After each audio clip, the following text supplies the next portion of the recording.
समष्टि में अनुकूलन। समष्टि में अनुकूलन का मतलब यह है कि प्राकृतिक समष्टियां प्राकृतिक वातावरण में क्या हो जाती है, प्राकृतिक समष्टियों में प्राकृतिक वातावरण में अनुकूलन बढ़ता है। कहने का मतलब यह है कि जो समष्टियां हैं हमारे पास में, कि जो समष्टियां हैं उनका अनुकूलन कैसा रहेगा प्राकृतिक चयन के अंदर। प्राकृतिक चयन में तो अनुकूलन कैसा रहेगा, बढ़िया रहेगा, क्योंकि प्रकृति के द्वारा चयन किया गया है। प्रकृति जैसे जैसे बदलेगी वैसे वैसे उनका चयन का प्रकार भी बदलता रहेगा।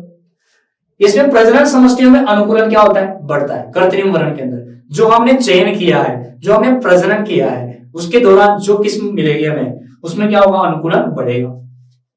समष्टि में विविधता, तो समष्टि में विविधता क्या होगी, जिसमें विविधता अधिक होगी, क्योंकि प्राकृतिक के द्वारा तो बहुत सारा या अलग अलग प्रकार से या असीमित प्रकार से हम कह सकते हैं क्या होगा, जनन होगा, और जनन होगा तो नई नई वैरायटियां निकलेगी और उसमें विविधता क्या होगी, ज्यादा।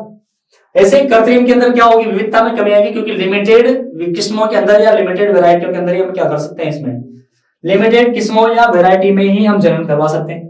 तो विविधता क्या होगी, कम होगी, लिमिटेड होगी, हमारी आवश्यकता के अनुसार होगी। ठीक है, आगे चलते हैं। अब आता है नेक्स्ट जनन द्रव्य।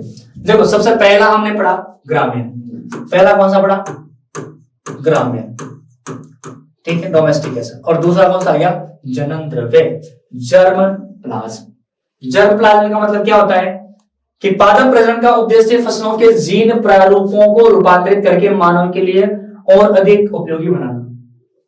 जर्म प्लाज्म का मतलब यह है कि किसी भी किस्म के अंदर पाए जाने वाले जनन द्रव्य या आनुवांशिक द्रव्य को हम कहते हैं जनन द्रव्य।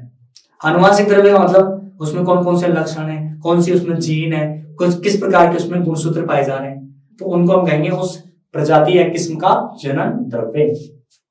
ठीक है, तो सबसे पहले पादप प्रजनन का जो उद्देश्य है उन फसलों के जीन प्रारूपों को परिवर्तित करके उनको मानव के लिए और अधिक उपयोगी बनाना।